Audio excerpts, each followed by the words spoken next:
toutes et tous, je suis ravi de vous retrouver pour cette conférence intitulée Neurosciences et agilopathie, mise en pratique. Nous avons la chance que cette conférence soit animée par Mise, je vais pas dire ton nom Mise, ça va m'éviter plein de soucis, et Mathilde Rémy, voilà.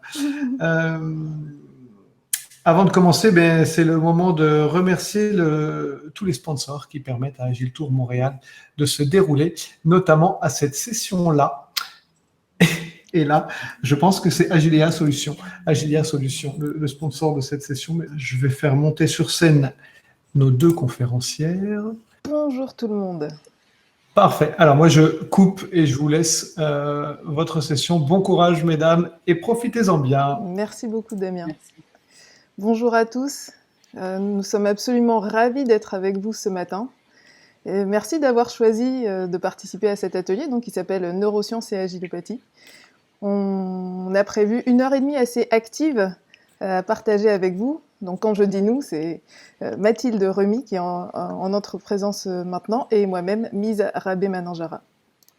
J'en profite aussi pour remercier des personnes qui nous ont donné de leur temps et partagé des connaissances. Donc Romain Quérol et Vincent Ruel, ça fait toujours plaisir d'avoir du soutien quand on réalise des projets de ce type-là, puisque je vous avoue que c'est un peu un step au-dessus de ce que j'ai l'habitude de faire, ce qu'on va essayer de dérouler avec vous aujourd'hui. Donc quelques règles. Donc par défaut, avec Rémo, on est en muet, mais s'il vous plaît, faites-nous savoir comment ça se passe pour vous en utilisant le chat. On a vraiment envie de faire en sorte que ce soit très participatif. On a prévu un agenda avec plein de moments d'interaction. Donc, mais entre ces moments, quand vous ne serez pas en atelier, s'il vous plaît, allez-y, mettez dans le chat, partagez ce que vous ressentez ou vos commentaires. Donc le volet Q&A, comme le disait Damien tout à l'heure, pour toutes vos questions au fur et à mesure. On va essayer de partager le temps de parole. Si vous avez 2 écrans, ce serait vraiment top. Je pense que ça a été donné dans les consignes d'Agile Tour Montréal sur les différents réseaux sociaux, puisqu'on va essayer d'utiliser des outils de collaboration. Et puis je vous invite vraiment fortement à avoir votre cellulaire à portée de main, puisqu'on va utiliser régulièrement l'outil Mentimeter que vous devez connaître. Et puis même, vous pouvez dès à présent aller sur un navigateur et renseigner www.menti.com et je vous donnerai le code à renseigner tout à l'heure. Donc, je vous ai dit plein de choses, mais je ne vous ai pas dit qui j'étais. Donc, je m'appelle Mise Rabé-Mananjara, je suis d'origine malgache, j'ai vécu quasiment toute ma vie en France, Réunion, Bordeaux, Paris, et je suis arrivée au Québec il y a à peu près 1 an. Je suis une coach agile et j'aime me définir comme étant une agilopathe, c'est-à-dire que je pratique la médecine douce des organisations pour des salariés heureux et des clients heureux. Je suis vraiment convaincue que l'avenir, c'est l'auto-organisation dans les organisations et c'est pour ça que j'essaye de pousser et de présenter en tout cas mes convictions au travers de différentes conférences. Et donc vous avez ici une liste de quelques conférences auxquelles j'ai pu participer, où j'ai eu la chance de pouvoir présenter Montessori Extended, qui est le concept sur lequel on va un peu travailler aujourd'hui. Et aujourd'hui, je suis accompagnée par Mathilde Rémy. Alors bonjour, moi pour me présenter rapidement, je vais un petit peu remonter dans le temps et je vais vous parler d'il y a une vingtaine d'années, quand j'étais journaliste de jeux vidéo et que je travaillais pour un magazine qui s'appelait Joystick. Et en fait, ce qu'il y a de particulier dans cette histoire, c'est que ce que j'ai vécu là-bas à Joystick, c'est une incroyable expérience d'auto-organisation. On était soutenu par un rédac-chef en fait qui nous offrait une telle liberté d'expression. C'était vraiment tout le monde dans l'équipe qui était libre de donner le meilleur de soi. Et de fait, on construisait ensemble un magazine dont on était tous hyper fiers. Et ça, pour le coup, ça a ancré moi quelque chose de très très fort, qui est ma confiance dans le fait que l'auto-organisation, oui, ça marche, oui, je le sais parce que je l'ai vécu. Et le deuxième cadeau en fait que m'a offert Joystick, ça a été, en fait, c'est quand tout s'est arrêté. C'est-à-dire que, en fait, quand on a appris que notre groupe nous mettait en vente, ça a généré une vague d'incompréhension, d'insécurité, de tension, un truc de fou. L'équipe s'est progressivement disloquée. Et ça, c'est ce qui m'a amené, moi, à la psychothérapie. Et c'est le point de départ voilà, j'ai commencé une psychothérapie et ça a été le point de départ vraiment de tout mon intérêt pour la psychologie, le fonctionnement du cerveau, la communication non violente, enfin bref, tout ce qui fait que je suis aujourd'hui avec vous. Et donc aujourd'hui, on vous a préparé un atelier avec comme proposition d'expérimenter les principes de l'agilopathie à la lumière des neurosciences. Alors on dit bien à la lumière parce qu'on n'a pas la prétention d'aller vous expliquer tout ce qui se passe dans le cerveau en 1 heure et demie en faisant de la pratique. Donc on va essayer en tout cas de vous en faire comprendre suffisamment pour que dans nos transformations, dans nos pratiques, dans nos organisations, on réussisse à soutenir le fonctionnement de l'humain. J'espère que c'est assez clair. Et avant de passer à la suite, et puisqu'on s'est présenté, on aimerait bien aussi que vous vous présentiez. Et donc c'est là où votre cellulaire, qui est peut-être à portée de main, vous sera utile. Waouh, tout le monde est à Montréal.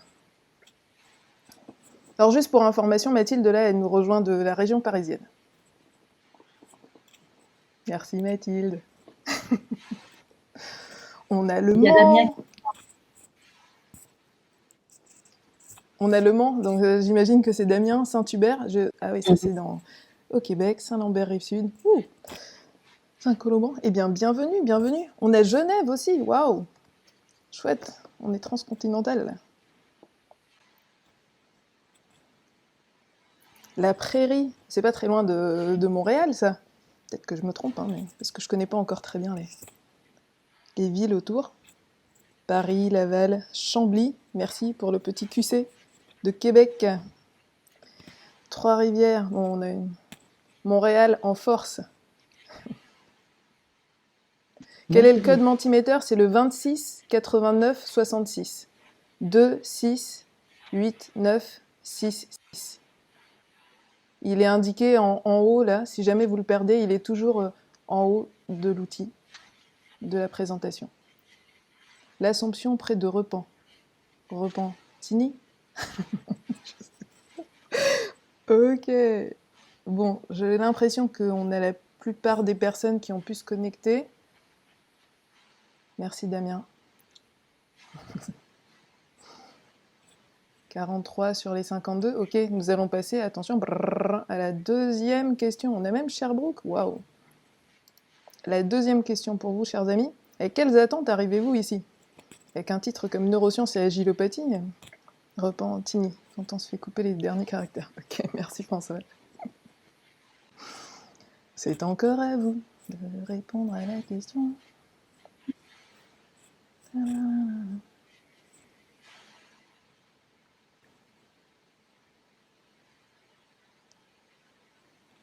Flyer. Okay.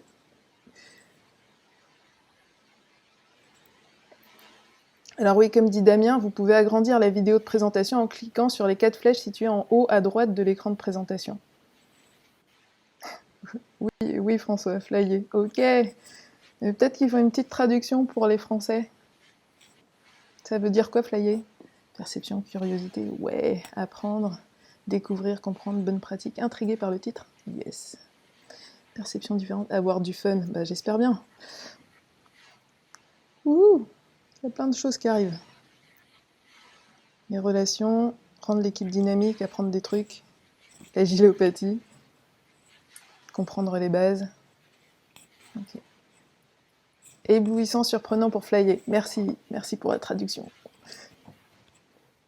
Perché, d'accord. Ok, je vois bien maintenant. Nice. On voit l'idée. En tout cas, là, on voit bien que le point central pour les personnes qui sont présentes aujourd'hui, c'est apprendre, répondre à la curiosité, qu'on a peut-être réussi à titiller avec le texte, l'humain, la communication, l'intérêt. Super. Et on va passer à la troisième question pour apprendre à mieux vous connaître. Quel est le rôle ou quel est votre titre? Vous venez ici en tant que quoi? Est-ce que c'est en tant que parent? Est-ce que c'est en tant que facilitateur? En tant que gestionnaire? Oui, le nuage de mots se fait automatiquement. Et plus le mot est gros, plus il y a de personnes qui ont répondu ce mot-là, en fait.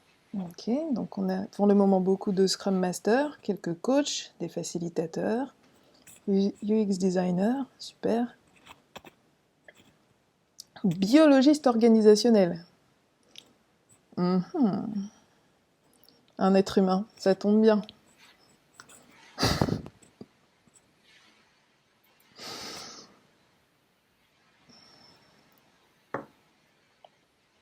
C'est joli. Comment? Je dis, c'est vachement joli, biologiste organisationnel. C'est très joli, oui. J'ai hâte de savoir ce qu'il y a derrière.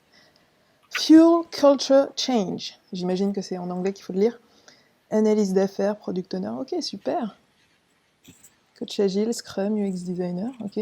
Responsable de pratique. Super. Bien, bien. Eh ben, écoutez, j'espère que ce qu'on vous propose va satisfaire vos attentes avec tous les différents rôles que vous avez ici, dont l'essentiel qui est d'être un humain. Donc l'agenda qu'on vous a prévu, c'est le suivant. Donc ça va se dérouler en 7 parties, comme je vous ai dit, c'est assez actif, assez interactif. Donc la première partie, c'est de vous présenter l'agilopathie en lien avec les neurosciences de façon extrêmement rapide.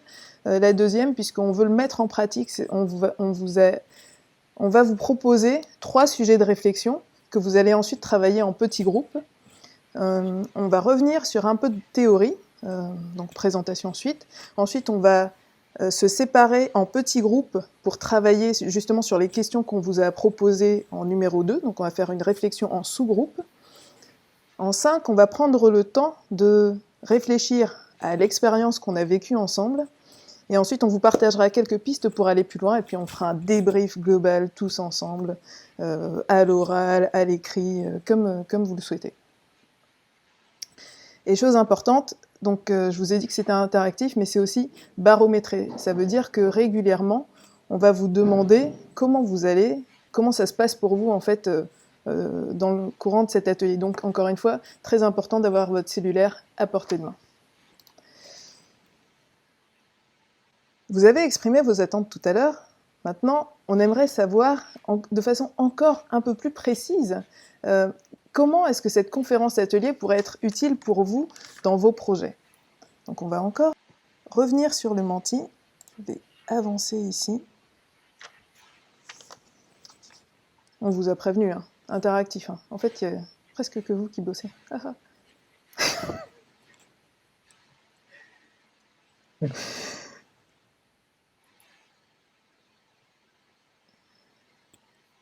Ok, apporter une méthodologie, faire comprendre à mes clients leur réalité, mieux communiquer, coaching personnel et d'équipe, avoir, amorcer un virage, de l'ouverture d'esprit, faciliter les interactions, si c'est concret et applicable, ok.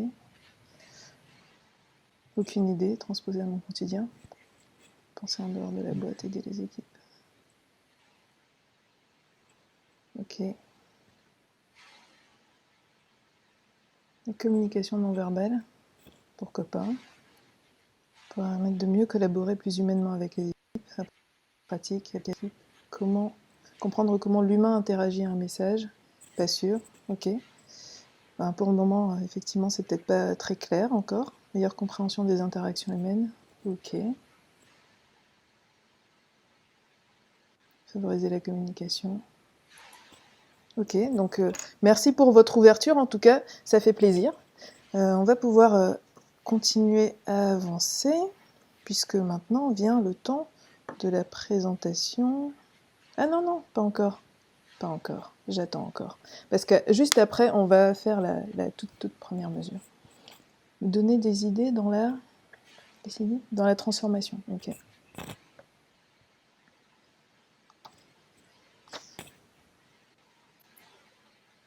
J'ai perdu ma souris. Elle va revenir. Coucou souris. Où es-tu ? Ok, c'est bon, je l'ai retrouvée. Est-ce que tout le monde a pu répondre à cette question par rapport à votre un bénéfice propre que cette conférence atelier pourrait vous apporter ? Ok. Je passe à la question suivante alors. Et juste après, on vous présentera assez rapidement l'agilopathie et on va survoler un peu les neurosciences. Alors la question est comment vous sentez-vous au sein du groupe? Le groupe étant l'ensemble des personnes qui font partie aujourd'hui de cette conférence atelier. Alors 6 questions. Soit vous... L'idée c'est de faire glisser votre curseur là, sur votre téléphone entre tout à gauche plutôt pas d'accord et tout à droite plutôt d'accord. Donc j'ai l'impression que l'objectif et les règles de jeu du groupe sont claires. J'ai l'impression d'être dans un environnement sécurisant, donc entre 0 et 10. Je ne me sens pas jugée ou évaluée. J'ai l'impression de faire partie d'un groupe. J'ai l'impression que le groupe est soudé et je me sens à l'aise et libre de contribuer de mon mieux. Donc comme l'idée du baromètre, en fait, c'est qu'on va vous poser ces mêmes 6 questions plusieurs fois dans le déroulé de l'atelier, et puis on va voir. On expérimente, n'est-ce pas? C'est une expérimentation. Donc, on va tester ensemble. Bon. On passe à la suite, Mathilde? Qu'est-ce que t'en penses? On est prêt? Ouais, c'est cool. Ok. Donc ça, c'était la première mesure. Donc on va attaquer maintenant la première étape de notre agenda, qui est la présentation de l'agilopathie en lien avec les neurosciences. Aha. Alors des fois, quand je regarde certaines transformations agiles, j'ai parfois l'impression, malheureusement certaines auxquelles j'ai participé, j'ai parfois l'impression que pour certains, une transformation agile, c'est une gestion du changement avec une cible connue. Et donc, j'ai quand même souvent été gênée par cette approche parce que une organisation cible, des rôles cibles, c'est difficile à imaginer puisque l'humain, donc l'utilisateur, on ne sait pas, il n'est pas prédictif, et l'humain en tant que membre de l'organisation non plus. Ce serait comme si on avait trouvé une baguette magique qui va permettre de dire que cette organisation-là, ça marcherait dans tous les cas. Mais ça me paraît un peu compliqué et même voire même antagoniste par rapport à l'approche de l'agilité, puisque l'agilité est justement faite pour accueillir l'imprévisibilité. Donc la proposition de l'agilopathie, c'est plutôt de s'adapter à la nature humaine, et donc nous n'avons pas la prétention, tel Moïse, de maîtriser les eaux, mais plutôt d'essayer de comprendre suffisamment la nature humaine pour surfer et s'adapter à la situation. Donc c'est vraiment ça qu'on essaye de faire avec l'agilopathie. Il y a 5 piliers dans cette agilopathie, donc ils sont représentés ici en violet, et cette carte-là que je vais vous présenter, on va la retrouver tout au long de notre atelier. Ça va vous permettre d'identifier ce sur quoi on a travaillé ou ce sur quoi on va travailler. Donc l'agilopathie, donc 5 piliers, la motivation intrinsèque et les objectifs personnalisés, l'expérimentation par une approche rythmée au sein d'une communauté où on permet de nommer les émotions, le fait d'avoir une variété d'activités, l'intelligence collective et l'expression de soi, et l'introspection qui va permettre d'intégrer dans le fonctionnement du cerveau le processus d'apprentissage. Et ces 5 piliers, en fait, viennent soutenir les enseignements des neurosciences avec ces 5 propriétés sur lesquelles on voudrait mettre l'accent au cours de cette conférence atelier aujourd'hui. Donc on va essayer de tous vous les faire expérimenter, ces 5 propriétés du cerveau, et on a prévu de vous en présenter 3 en particulier. Donc l'activation du système de recherche, qui est en lien avec la motivation intrinsèque, le passage en état d'activation de l'action, qui est en lien avec l'expérimentation, le nommage de l'émotion. Ok, c'est pas grave. Celui-ci, on va l'expérimenter, mais on va pas le présenter. C'est le fait de présenter des choses par petits bouts. Le fait que le cerveau, pour apprendre, utilise le mode focus et le mode diffus. On verra, ça, on va vous le présenter également. Et puis la dernière étape, la réévaluation et la reprogrammation qui permet d'intégrer l'apprentissage dans les nouvelles connaissances et les nouvelles l'apprentissage, quoi. Donc cette carte-ci, avec les 5 piliers de l'agilopathie et les 5 propriétés sur lesquelles on voudrait se concentrer aujourd'hui sur les neurosciences, mais vous imaginez bien que ça va bien au-delà de ce qu'on peut vous présenter là.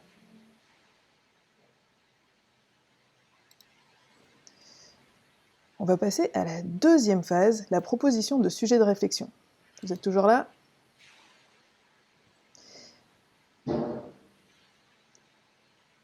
Ok. Ok, merci Maxence pour la remarque sur les écarts types. Ok, super Damien. Donc on a 3 sujets qui seront répartis sur les tables. Essayez de bien d'écouter votre corps finalement pour savoir s'il y en a un qui vous donne plus envie qu'un autre. Je vais vous les lire tout lentement. Le premier sujet, en jaune. Quel est l'impact de l'utilisation de l'impératif lorsqu'on travaille en collaboration dans une équipe? Le deuxième. Que vous inspire la phrase « La soumission et l'aliénation de l'esprit » 3. En vert. Quel avenir pour l'auto-organisation et l'autogestion? Vous vous doutez bien qu'on a essayé de trouver des phrases qui nécessitent, qui engagent à la discussion. Pour rejoindre les tables, ce sera après Anne-Lise. C'est Damien qui a le pouvoir. Alors, je répète les propositions. Quel est l'impact de l'utilisation de l'impératif lorsqu'on travaille en collaboration dans une équipe? Que vous inspire la phrase « La soumission et l'aliénation de l'esprit » Quel avenir pour l'auto-organisation et l'autogestion? Donc nous faisons l'hypothèse que sur ces 3 propositions, l'une vous attire plus que les autres.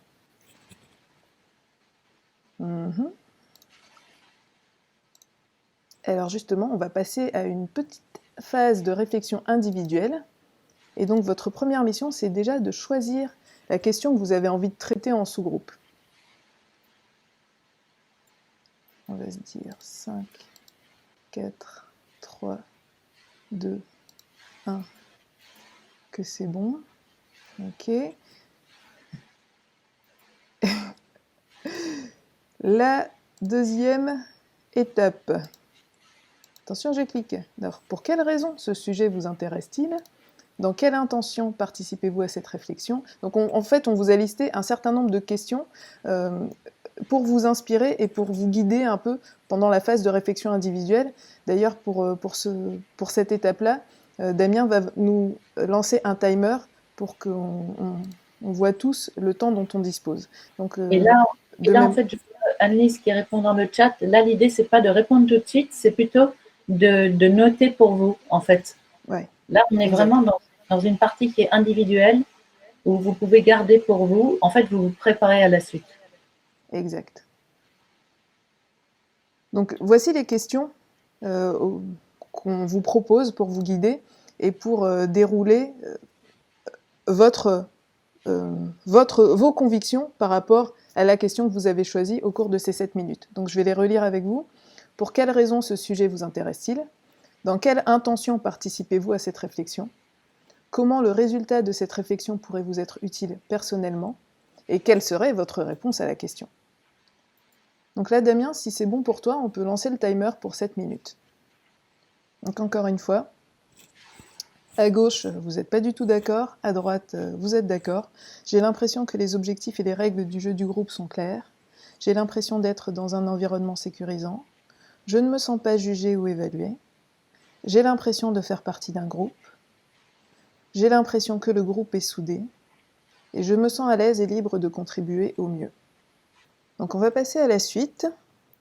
Donc on va revenir sur un peu de théorie, parce que effectivement c'était extrêmement rapide, mais vous vous souvenez qu'il y avait les 5 piliers de l'agilopathie et les 5 propriétés, on va dire, du cerveau. Et donc là, on va se concentrer sur les 3 qu'on a identifiés et qu'on voudrait vous présenter de façon plus précise, au-delà même de l'expérimentation. Donc apprendre, c'est façonner son cerveau par l'expérience, et donc on voudrait se concentrer sur le pouvoir de l'intention, les effets du stress sur le cerveau et les boucles neuronales. Donc le pouvoir de l'intention, ou son autre petit nom pourrait être l'envie, eh bien c'est ce qui nous permet d'activer notre seeking system, le système de recherche, et c'est ce qui nous met dans une situation d'apprentissage. Quelques exemples pour ça, un quiz par exemple, pof, on va avoir envie de le résoudre. Vous aurez la réponse à ce quiz plus tard si vous le souhaitez. Donc on va utiliser le jeu, c'est pour ça que la gamification est si intéressante pour l'apprentissage, et on va essayer d'éveiller votre curiosité, de vous surprendre, de vous montrer quelque chose de nouveau, ou d'essayer de vous faire répondre à une question. Et très concrètement, ça se situe dans le cerveau, dans une zone qui s'appelle le striatum ventral. Dan Cable a écrit un livre à ce sujet-là qui s'appelle Alive at Work. Et donc, attendez. Le groupe, c'est l'ensemble des personnes qui font partie de l'atelier. On est vraiment centré sur l'atelier. On considère que là, on est en train de faire l'expérimentation ici, en groupe. Ok, c'est bon, super. Et donc Dan Cable, dans Alive at Work, explique comment le centre de la motivation, qui est donc le striatum ventral, peut être activé. Et il propose 3 choses pour ça. De donner la possibilité aux personnes d'exprimer la meilleure version d'elles-mêmes, d'expérimenter et de tester, et de satisfaire un objectif personnel dans ce qui leur est proposé. Et donc, à partir du moment où une de ces 3 composantes est disponible pour la personne, est possible, elle va alors se mettre dans un état d'activation de l'action, et elle va être prête à apprendre et à performer. Dit autrement, le striatum ventral est activé si nous faisons, ou si nous avons envie, ou si nous anticipons de faire quelque chose qui nous donne envie, ou qui va combler nos besoins. D'où l'intérêt de visualiser une activité qu'on aime pour se motiver. Est-ce que Mathilde, tu veux bien nous en dire plus sur l'anatomie du cerveau pour les curieux qui seraient dans la salle? Oui, je veux bien. Alors, en fait, là, l'image que vous voyez, c'est une représentation du cerveau en 3 parties. En fait, c'est une description un peu structurelle du cerveau qui est basée, et là, l'explication que je vais vous apporter, c'est l'explication d'un neurobiologiste qui s'appelle Paul MacLean, qui date de la fin des années 50, en fait, et qui a mis en place ce qu'on appelle le tri unique. Donc, sa théorie, c'est que l'évolution du cerveau dans le règne animal, en fait, se retrouve dans la structure du cerveau humain. Et donc, on a un étage que vous voyez qui est celui de l'étage reptilien, donc c'est le cerveau le plus primitif qui est né à l'époque, en fait, des batraciens. Puis ensuite, un étage limbique, le système limbique, qui est arrivé avec les mammifères, et c'est le cerveau qu'on partage avec nos petits compagnons, si on a des chiens ou des chats, c'est ce qui nous permet de nous connecter à eux. Et enfin, dernier, le néocortex, qui serait apparu au moment où, au niveau des australopithèques, pardon, je bafouille un peu, je suis émue, qui serait décrit comme les premiers ancêtres de l'homme. Alors, cette vision, en fait, un peu simpliste, elle est vachement controversée. Ce qui est controversé, c'est la séparation nette entre ces cerveaux, parce que, en fait, concrètement, c'est vachement plus complexe. Il y a énormément d'interactions et plein de choses. Et d'ailleurs, Mise a mis en référence une super vidéo qui explique vachement plus en détail tout ça, même si c'est annoncé comme quelque chose de simple. Bref, mais ça nous offre quand même une base très, très pratique pour expliquer quand même la logique de nos comportements, des plus primitifs aux plus complexes et aux plus développés. Parce que vous voyez, au niveau du reptilien, c'est là qu'on a en fait toutes les fonctions automatiques de la vie et de la sécurité. Au niveau du limbique, c'est là quand même qu'on retrouve beaucoup des émotions et de tout ce qu'on appelle les automatismes acquis, c'est-à-dire que ce sont des réactions, c'est ce qui fournit des réactions d'adaptation ultra rapides. Et enfin, le néocortex. Donc ça, lui, il est 4 fois plus lent que le cerveau limbique, mais c'est celui qui permet une réflexion plus élaborée, du raisonnement, tout ce qui est élaboré, quoi, la créativité, l'humour, et grosso modo ce qu'on cherche aujourd'hui à atteindre quand on est adulte et quand on a envie de contribuer. Et au niveau du développement, oui, Nise, tu voulais dire qu'on veut faire des innovations pour nos clients. Donc c'est vraiment ça qu'on va essayer d'aller activer quand on fait des transformations agiles. C'est vraiment de ça dont on a besoin dans les personnes qui font partie de nos organisations. Exactement. Et en fait, ce qu'il faut savoir, c'est que le cerveau, en fait, n'est considéré comme mature que vers 25-30 ans. Donc, en fait, le néocortex continue à se développer. Il démarre à peu près vers l'âge de raison. En fait, c'est pas très, très clair, en fait, le développement. Mais je vous invite à aller voir des vidéos. Mais en fait, vers 25-30 ans, on considère qu'il est à peu près comme mature. Mais cela dit, il y a un truc qui s'appelle la neuroplasticité qui fait que, en fait, le cerveau, il continue d'évoluer à tout âge. Et il y a même, en fait, on a découvert récemment des cellules souches neurales qui permettent la création de nouveaux neurones. Et ça, c'est tout au long de la vie. Ça, c'est assez impressionnant. Et ça, c'est chouette, parce que ça veut dire qu'on peut tout le temps apprendre. Apprendre, s'améliorer, s'adapter. En fait, c'est une vraie leçon d'adaptation. Et même corriger des choses qui nous semblent en fait difficiles à changer. Et le striatum ventral, dont on parlait tout à l'heure, le centre de la motivation, pour information, il se trouve dans le cerveau limbique. Donc ce qu'on a essayé de faire avec vous depuis tout à l'heure, en vous posant toutes ces questions au début de l'atelier sur quelles sont vos attentes, quels bénéfices vous attendriez de la participation à cette conférence atelier, et de la même façon sur les questions elles-mêmes sur lesquelles vous allez réfléchir ensuite en petits groupes, c'est justement d'aller chercher cette motivation intrinsèque et d'aller activer votre système de recherche. En quoi ça peut vous apporter un bénéfice et pourquoi ça vous donnerait envie finalement de participer à cette conférence ou d'aller répondre à ces questions. Alors, la seule personne qui peut savoir si ça a fonctionné, c'est vous. Et oui, Élise, totalement d'accord. Heureusement que le cerveau continue à se réinventer, sinon on ne pourrait pas s'adapter. Et c'est exactement ça le sujet. C'est exactement de ça dont on parle. Donc, comment il fonctionne ce cerveau? Pour qu'on puisse s'adapter, adapter nos organisations à la façon dont fonctionne le cerveau. C'est ça qu'on essaye de réfléchir. Donc, je vois que vous avez bien compris comment fonctionne ce baromètre. Bien, ça s'est stabilisé. Donc, on va continuer notre petit chemin. Ouais. Et nous vous proposons d'aborder la deuxième partie sur les trois qu'on veut vous présenter en particulier, là, sur les neurosciences. Donc, les sources de stress. Donc, lorsqu'on ne soutient pas les processus d'apprentissage naturel du cerveau, dit autrement, lorsqu'on met une personne sous stress intense, ici, là, ou insuffisant, eh bien, on génère des troubles plus ou moins graves de santé mentale. Pour certains, ça va être de la timidité, de l'anxiété, de la dépression. Et puis pour d'autres, ça va être, ça peut aller jusqu'au burn-out, voire même, malheureusement, jusqu'au suicide. Au Québec, il y a un organisme qui s'appelle le Centre d'études sur le stress humain, qui a fait des études sur le stress, donc, et qui identifie qu'il y a 4 ingrédients communs pour toutes les situations de stress, et auxquels on est plus ou moins sensible. Donc, vous retrouvez ici, d'ailleurs vous pouvez on l'a mis dans les sources qu'on vous partagera après, il y a un questionnaire Ciné, donc Ciné, C-I-N-E, qui vous permet d'identifier à quelle source, à quel ingrédient vous êtes le plus sensible.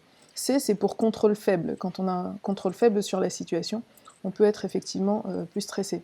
Peut-être que vous êtes plus sensible à l'imprévisibilité, ou plus sensible à la nouveauté, le fait de ne pas savoir à quoi ça ressemble, donc à la nouveauté, ou alors à l'ego menacé.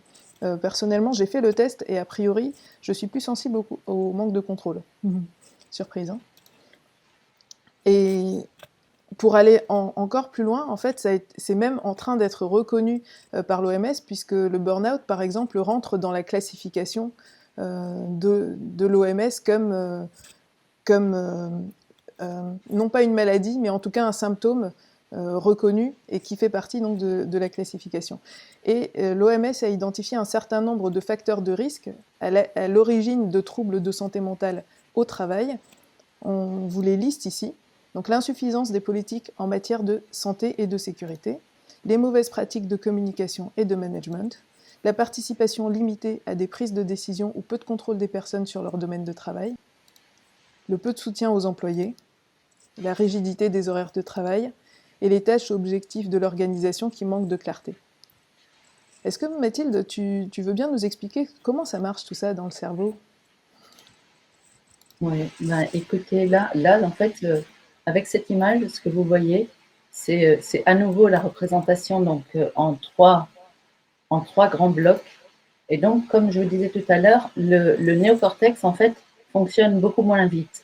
Et du coup, ce qui se passe, en fait, concrètement, qu'est-ce que c'est que le stress? Le stress, en fait, c'est quand il y a une situation et qu'en face de cette situation, on a l'impression de ne pas avoir les ressources pour la gérer. Et que ce soit, que ce soit réel ou pas réel, le stress se crée à ce moment-là. Et à ce moment-là, ce qui se passe, c'est que c'est le limbique, donc le système limbique qui est le plus rapide, qui du coup prend les rênes. Et avant les rênes, qu'est-ce qu'il fait? Soit il se retrouve dans une situation qu'il connaît déjà, et du coup, il envoie la réponse connue.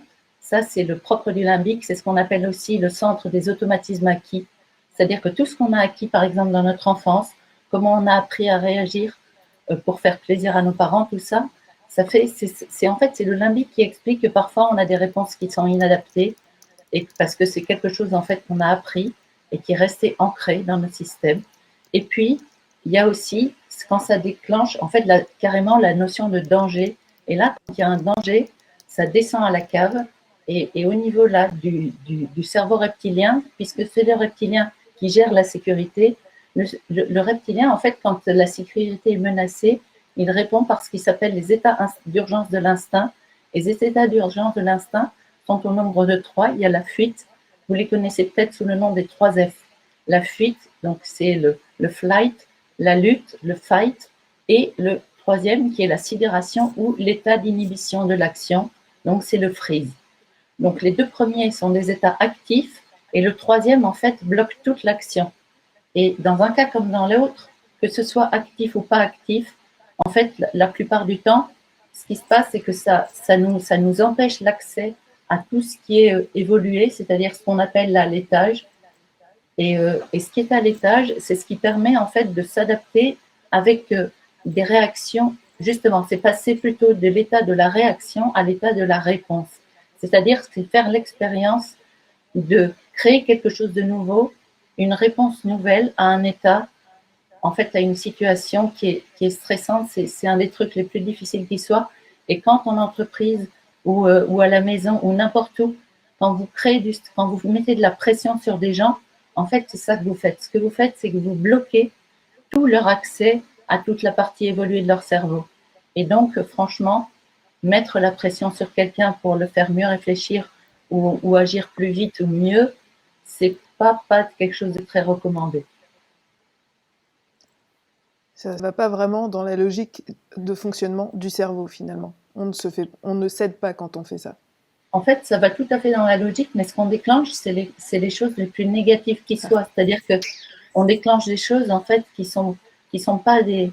On va pas dans la collaboration, la lutte, la fuite, les états en fait qui protègent tout ce qui est en fait lié à la sécurité. Ce sont des choses en fait qui ne permettent pas la collaboration, qui ne permettent pas tout ce qui est créativité, qui ne permettent pas en fait ce pourquoi concrètement quand on travaille, on est payé tous les mois en vrai.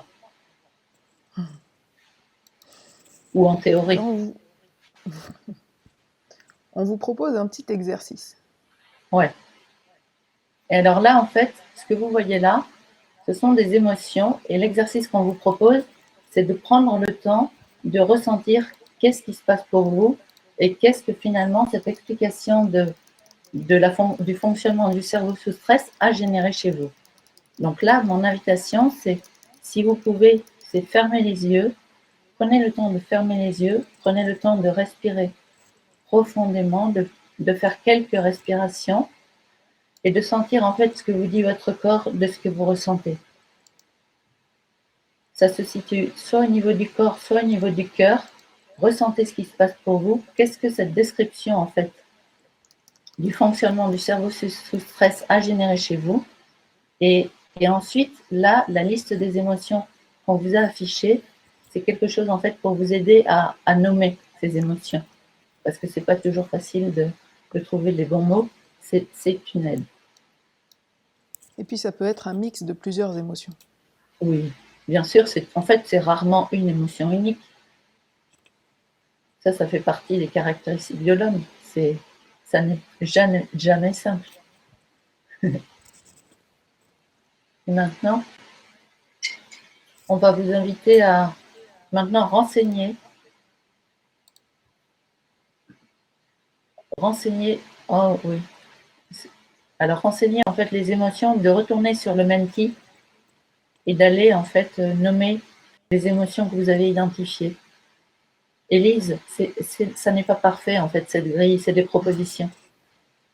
Ça peut pas être parfait. Oui, et vous pouvez même avoir des émotions qui ne sont pas indiquées ici. Hein. Bien sûr. N'hésitez pas, parce que ça, c'est peut-être des mots un peu français. Il y a peut-être des mots québécois que je ne connais pas. Vous pouvez reprendre et en rentrer autant que vous voulez, en fait. C'est ça. Ce qui montre bien que, en tant qu'humain, on n'a pas du tout les mêmes réactions à une même situation, n'est-ce pas? On voit bien la diversité des émotions qui s'expriment ici. Ouais. Et c'est ce qui fait qu'en fait, c'est complètement irréaliste d'anticiper et de se dire si je fais ça, ça va générer ça. L'humain n'est pas prédictif. Ça, c'est clair. Ouais. On peut essayer tout ce qu'on veut. Mais... à moins de connaître la personne depuis 20 ans. Et encore. Et encore. Même quand on les a faits, on les connaît pas. Merci beaucoup pour vos partages. On va continuer un peu sur la partie théorique. C'est bon pour le timer, Damien. Merci beaucoup. Alors, face au stress, vous avez deux approches possibles. Il y a l'approche de l'agilopathie qui s'inspire fortement de la pédagogie Montessori, où l'idée, c'est plutôt de changer l'environnement pour supprimer toute source de stress, autant qu'on peut, pour réussir à placer l'enfant, ou dans notre cas l'adulte, dans la courbe, dans la zone de performance.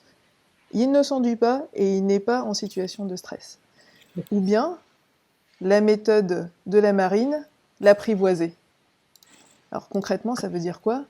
Ça veut dire, dans le cas où on veut adapter l'environnement, et quand on peut changer l'environnement, c'est de créer un environnement sécurisant, où on va apporter de la chaleur humaine. Ouais, je suis d'accord, Damien, surtout autour de 12-15 ans, on ne sait pas du tout ce qu'ils pensent. Créer un environnement sécurisant, apporter de la chaleur humaine, apporter une écoute inconditionnelle, et soutenir l'acquisition des compétences, proposer des défis, soutenir l'amélioration continue. Donc là, on est plutôt sur l'approche inspirée de la pédagogie Montessori. De l'autre côté, quand vous avez moins de prise finalement sur l'environnement, il y a la méthode de la marine avec leurs 4 grands objectifs pour réussir à réagir rapidement à une situation de stress. Eh bien, ils entraînent leur cerveau. Et ils ont toujours à l'esprit les objectifs par rapport auxquels toute action est évaluée. Ils vont essayer de visualiser pour que quand ils se retrouvent dans la situation, eh ben ce ne sera pas la première fois que leur cerveau se retrouve dans cette situation, puisqu'il l'aura déjà visualisé. Il est fait bizarrement, hein, mais quand il visualise le cerveau, ben c'est comme s'il l'avait déjà vécu. Il ne fait pas la différence entre finalement la réalité et la visualisation. Et ils engagent également les personnes de la marine à se parler positivement pour calmer leur peur. Donc, plutôt que de dire « ah là là, c'est trop dur, je vais jamais y arriver », non, de se parler en se disant « je peux le faire, ouais, je suis prêt pour ça, je sais faire ça ». Donc là, ça va aller calmer finalement, on se met dans d'autres dispositions. Et la dernière chose, c'est le contrôle de la panique par la respiration lente et en particulier l'expiration extra lente. Mathilde ?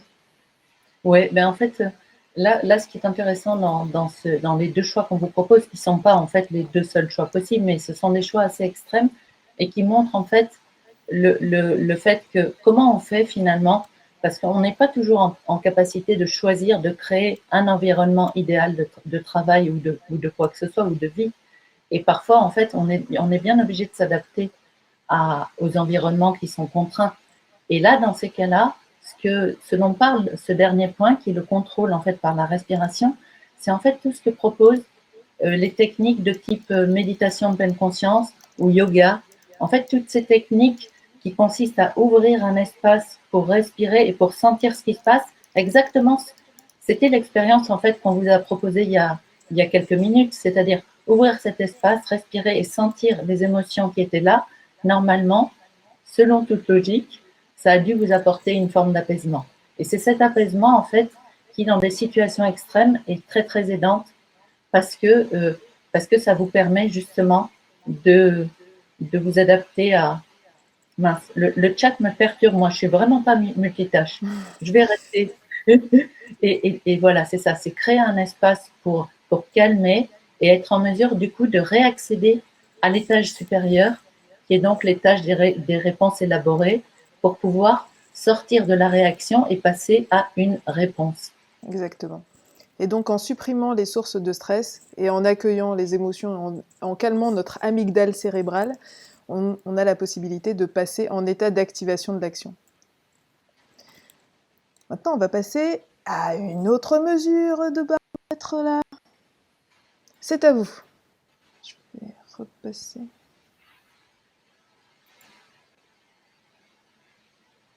Ok. Donc là, on a vu ces deux piliers de l'agilopathie et en quoi elles étaient en lien, en quoi ils étaient en lien avec le fonctionnement du cerveau, avec notamment l'activation du système de recherche et le passage en état de l'activation de l'action ou bien la suppression des effets du stress sur le cerveau. Maintenant, on va aborder. Non, juste en fait, est-ce que j'avais mentionné le fait que c'est la différence entre les états instinctifs de l'urgence qui sont à la cave et l'état d'activation de l'action là qui est à l'étage. Voilà. Oui, mais ça coûte rien de le redire. Ok. Et donc, on va passer à la troisième partie qu'on voulait vous présenter. Et donc, on aimerait bien vous faire un petit quiz. J'espère que tous ceux qui voulaient répondre ont eu le temps de répondre. Allez, petits. Ok, donc quels étaient les deux autres points clés? Le pouvoir de l'intention et les effets du stress sur le cerveau, état d'activation de l'action et état d'urgence de l'instinct, la surcharge du travail et la liberté d'agir, ou des œufs et du bacon. Est-ce qu'il y a un piège? Je sais pas. En fait, il y avait deux bonnes réponses, le pouvoir de l'intention et les effets du stress sur le cerveau, et l'état d'activation de l'action, état d'urgence de l'instinct. Bravo, bravo. Non, c'était pas les œufs. Bien, alors on va passer maintenant à la troisième étape, les boucles neuronales. Donc un grand merci à Philippe Mathieu, je lui ai piqué pas mal de slides, ça nous a permis de gagner du temps sur la préparation. Philippe Mathieu, c'est un facilitateur, entre autres, d'ateliers de créativité chez Desjardins, donc un grand merci. Le cerveau fonctionne avec des boucles neuronales. Donc des connaissances vont être liées entre elles par des liens conceptuels.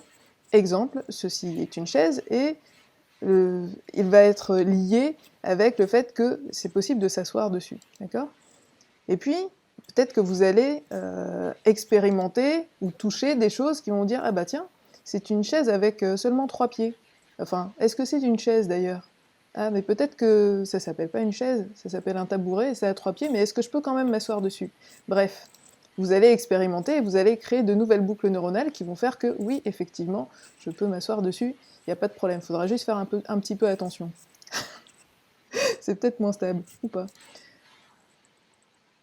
Albert Einstein disait « La connaissance s'acquiert par l'expérience, tout le reste n'est qu'information ». C'est comme ça que notre cerveau fonctionne. Et Démocrite, un philosophe grec ancien, disait « Rien n'existe dans notre intelligence qui n'ait d'abord été dans nos sens ». Et c'est d'ailleurs pour ça aussi qu'on retrouve dans la pédagogie Montessori que tout passe par le sensoriel, et c'est le sensoriel qui amène la connaissance, via la manipulation de matériel. Mais ça d'ailleurs, moi je rajoute, en fait, entre le corps et le cerveau, ça n'arrête pas, quoi. Les interactions c'est extraordinaire. Bon, enfin bref, et là, je vais pas... Et donc, les boucles neuronales les plus utilisées sont celles qui seront par défaut les plus utilisées, puisque c'est celles que connaît très très bien le système limbique, et ça fonctionne un peu comme les fourmis finalement. On va suivre le chemin qui est le plus utilisé. Or, donc je vous parlais tout à l'heure de mode focus ou de mode diffus, pour aller chercher de la créativité, en fait, il faut permettre finalement à notre cerveau d'aller faire des connexions différentes et donc de créer des nouvelles boucles neuronales avec les nouvelles connaissances que l'on a. Il y a une personne qui s'appelle Salvador Dali, je pense que tout le monde la connaît, qui, pour passer en mode diffus, se relaxait avec quelque chose dans sa main qui fait du bruit, ou une petite cuillère. Et donc quand il se reposait, et quand la cuillère tombait, ça voulait dire que son cerveau avait eu suffisamment de temps pour passer en mode diffus et qu'il avait créé des nouvelles boucles neuronales. Et à ce moment-là, paf, il se réveillait, puisque ça faisait du son en tombant, et il se remettait sur son ouvrage avec des nouvelles boucles neuronales et donc de nouvelles connaissances. Sachant ça, on sait aussi que chaque personne va avoir des connaissances différentes, des boucles neuronales différentes, donc des idées différentes. Et si on veut aller encore plus loin en termes de créativité, voilà, si on met plusieurs cerveaux ensemble et qu'on fait des liens entre les différentes connaissances des différents cerveaux, il n'y a plus de limite. Ouais. Alors ce qu'on aimerait faire maintenant, c'est vous proposer enfin cette réflexion en sous-groupe. Donc vous étiez en mode focus tout à l'heure sur les questions, on vous a mis en mode diffus, on espère en tout cas, en vous présentant un peu de théorie, parce qu'une fois qu'on a lancé le système de recherche, il travaille toujours en back-office, lui. Et donc, ces 3 sujets, on vous propose de les répartir par table comme suit. D'accord? Donc, le sujet 1, ce sera cette première table à gauche et toutes les tables du haut. Le sujet 2, les tables du milieu et la table en haut à droite.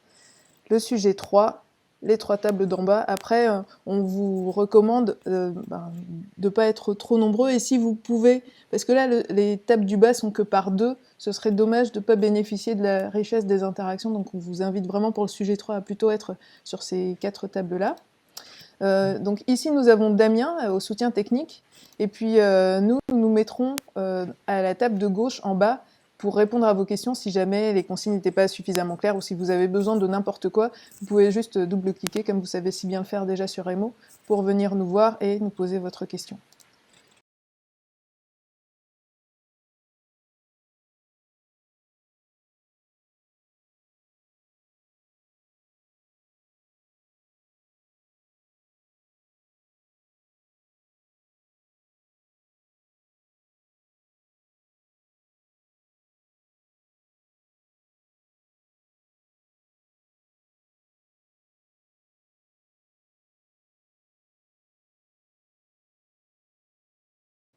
We're back.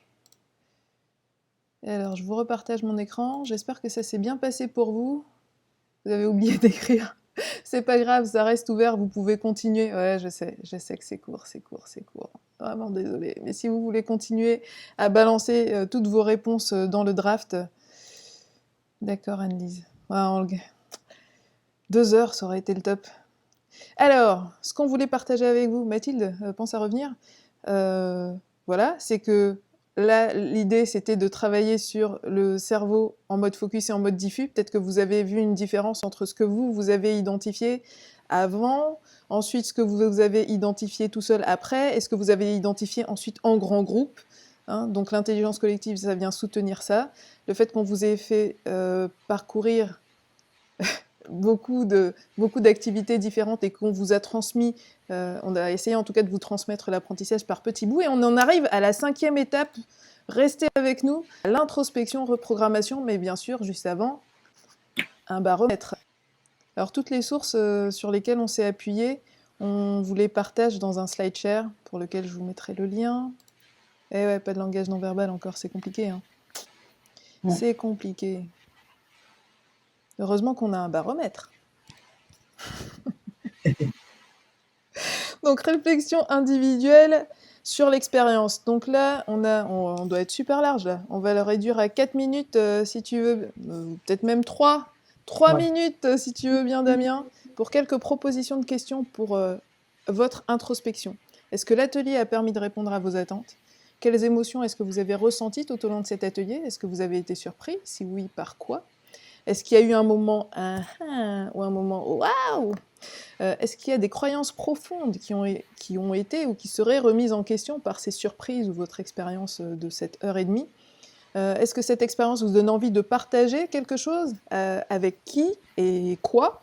Est-ce que ça vous donne envie de faire quelque chose, de tester quelque chose ? Et quelle suite pour vous après cette conférence atelier ? Sachant que nous serons dans l'espace partenaire au stand Agilia Solutions. Donc là, logiquement, avec cette phase d'introspection, vous avez intégré les différents, en tout cas, certains apprentissages de cette heure et demie, vous les avez fixés dans votre cerveau avec des nouvelles boucles neuronales. En tout cas, c'était notre intention. Dernière étape, des pistes pour aller plus loin. Eh bien, tout ça, vous allez les retrouver sur le lien SlideShare là, qu'on vous partage. J'y arrive plus, si quelqu'un veut bien le recopier-coller. Pour gérer votre stress individuellement, j'ai pas le temps de les lire, je vous laisserai les découvrir. Pour activer votre système de recherche avec des choses aussi simples que faire des câlins.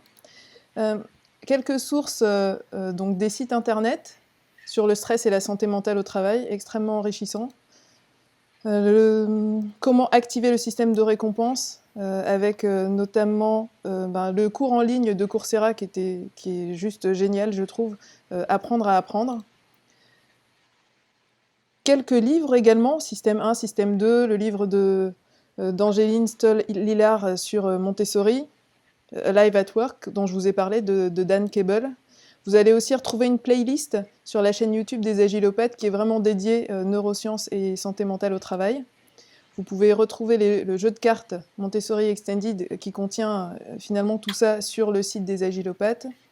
Donc là, vous aurez également nos coordonnées. Et dernière chose, puisqu'on va débriefer en grand groupe, en tout cas sur le Menti, hein, comme d'habitude. Attendez que je vérifie qu'il est bien activé, celui-ci. Voilà, donc avec une question, que retenez-vous de l'atelier? Mais surtout, vous pouvez voir ici comment votre baromètre a évolué tout au long de notre atelier. C'est des personnes qui ont envie de monter sur scène et de partager leur vécu de l'atelier. Il y a Marwan Tlili. Tlili. Oui, bonjour Marwan.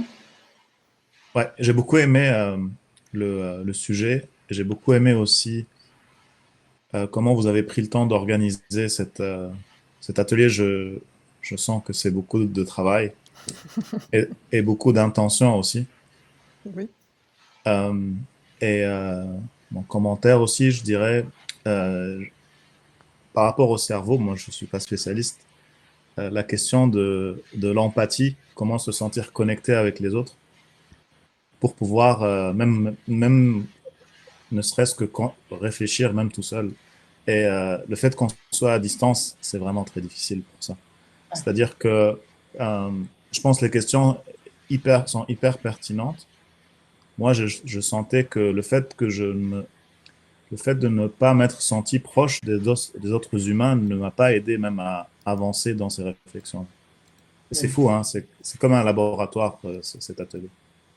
Exact. C'est ça. Merci beaucoup. Ouais. Merci pour ce retour. Et donc, l'aliénation est réelle. Hein. C'est vrai.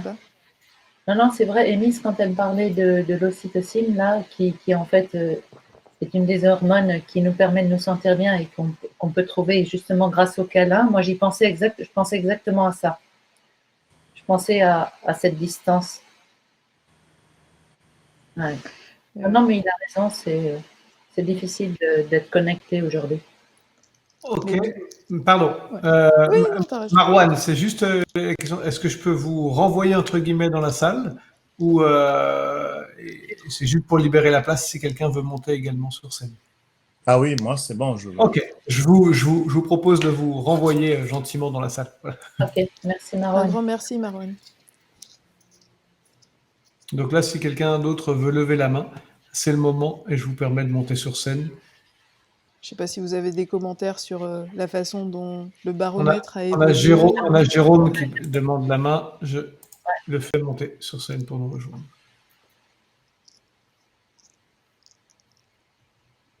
Merci Damien.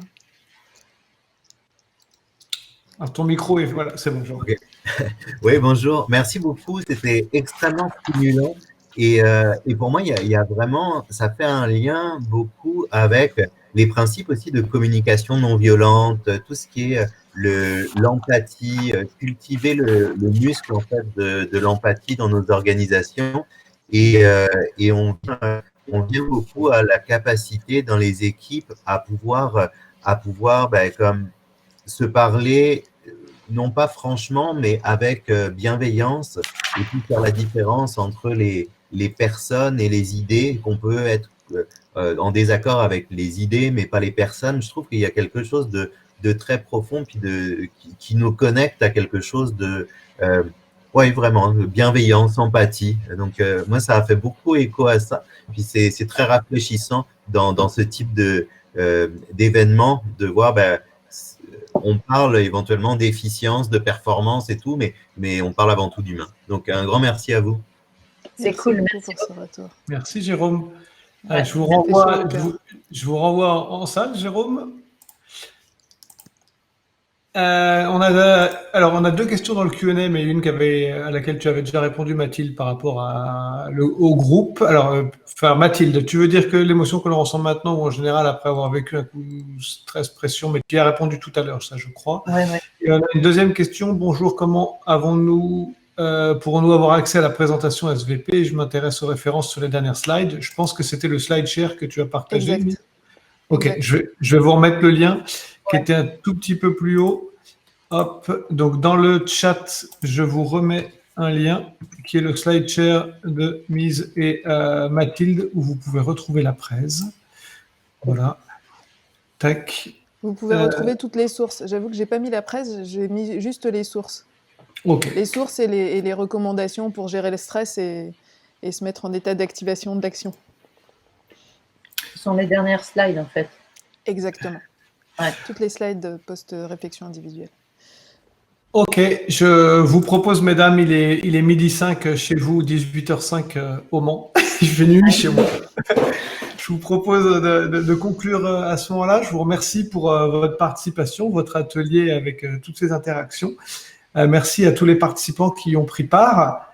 Et j'ai envie de vous dire, nous sommes au début de l'Agile Tour Montréal. Vous avez encore 3 belles journées à traverser. Et donc, Mise et Mathilde vous retrouveront sur le stand d'Agilia Solutions dans la salle des partenaires. Je vous ai mis le lien également un peu plus haut dans le chat. Vous pouvez remonter pour y aller. Je regarde dans le Q&A, pas de nouvelles questions.